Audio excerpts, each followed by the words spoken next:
अस्सलाम वालेकुम रहमतुल्लाहि व बरकातुहू। इस्लामिक दुनिया विद उर्दू चैनल में आपका इस्तकबाल है। तो आइए आज मैं एक नया टॉपिक लेकर आई हूँ। आज का टॉपिक है दुनिया का पहला इंसान कौन था और अल्लाह ताला ने उनको कैसे बनाया। तो आज का वीडियो शुरू करने से पहले आपसे एक गुजारिश है कि वीडियो अच्छा लगे तो लाइक करें, सब्सक्राइब करें एंड शेयर करें। तो आइए शुरू करते हैं आज का। हज़रत आदम अलैहिस्सलाम से पहले दुनिया में कोई इंसान मौजूद न था। अल्लाह ताला ने अपनी कुदरत से हज़रत आदम अलैहिस्सलाम को बे माँ बाप के पैदा किया। आप दुनिया के पहले इंसान हैं। फिर अल्लाह ताला ने आपकी बीवी हज़रत हव्वा रज़ियल्लाहु ताला अन्हा को पैदा किया और हुक्म दिया कि तुम दोनों जन्नत में रहो। एक ज़माने तक आप और आपकी बीवी जन्नत में रहें। फिर हुक्म इलाही से ज़मीन पर आना हुआ।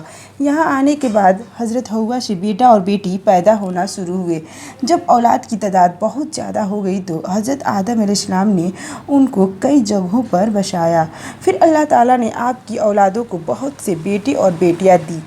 इस तरह ज़मीन पर आपकी जड़ से चारों तरफ इंसानी आबादी फैल गई। दुनिया भर के सारे इंसान आप ही के औलाद हैं। आप सबके बाप हैं, मगर आपका कोई बाप नहीं। दुनिया में सबसे पहले आपको अल्लाह ताला ने पैगंबर बनाया। आपको सारी ज़मीन की सल्तनत अता फरमाई।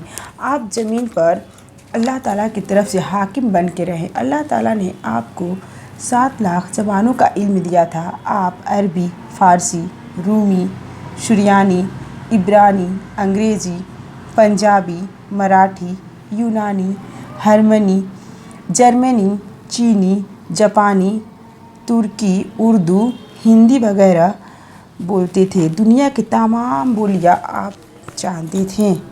बेशक अल्लाह की शान निराली है। सुभान अल्लाह।